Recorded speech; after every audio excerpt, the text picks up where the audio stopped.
Okay, we're up to Ravens mini individual for October. So let's check out the energy, Raven. So you've got Four of Cups in reverse here. So with you, I feel like you're going to be really focused on blessings, actually, for the month of October. And I feel like that's going to be a really great energy for you to be in.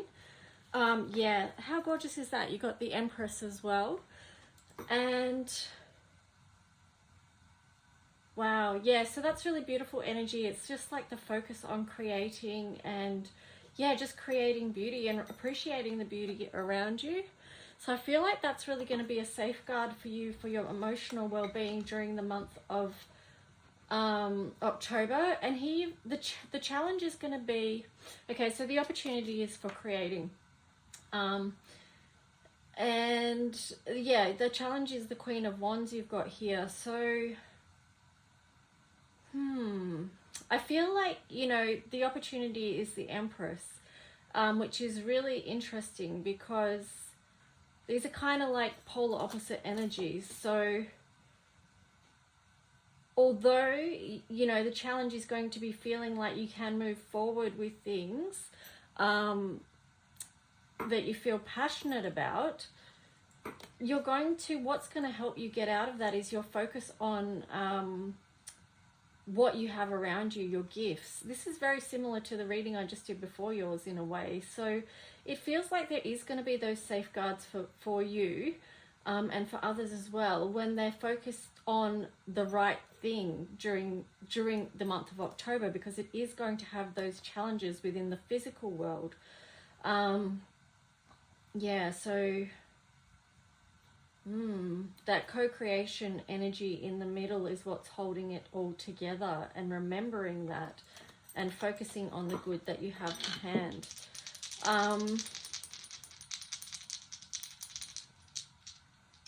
You're going to be able to see that, I feel. And here you've got the Sun.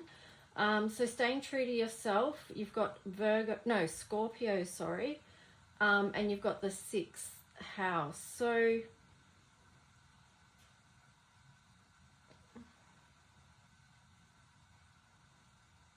it really feels like a focus on your personal well-being is going to be important, because it is going to be a huge transformational month.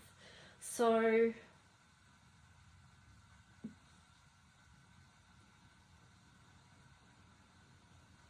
I'm feeling into that too, that there might be some inner healing, some shadow work stuff that needs to be done. And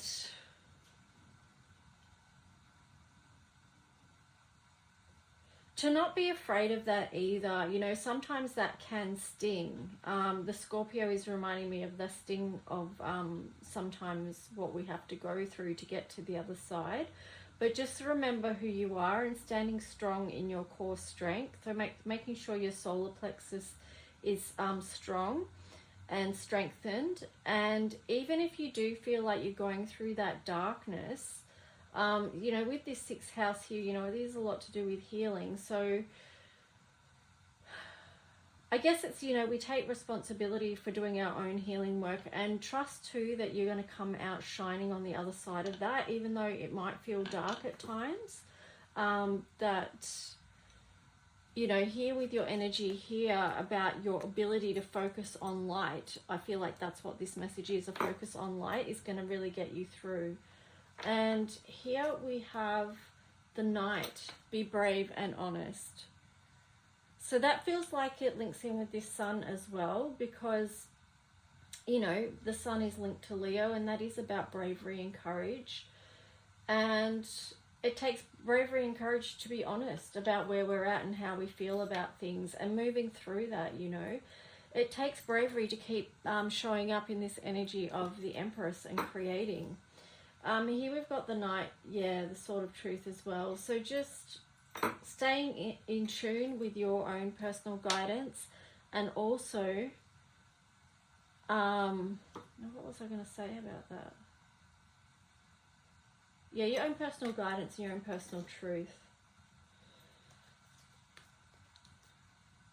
So here you've got number 7, listen to your heart, awaken psychic abilities, tune into the infinite. So that again is that type of energy is going to help you with the Queen of Wands in reverse.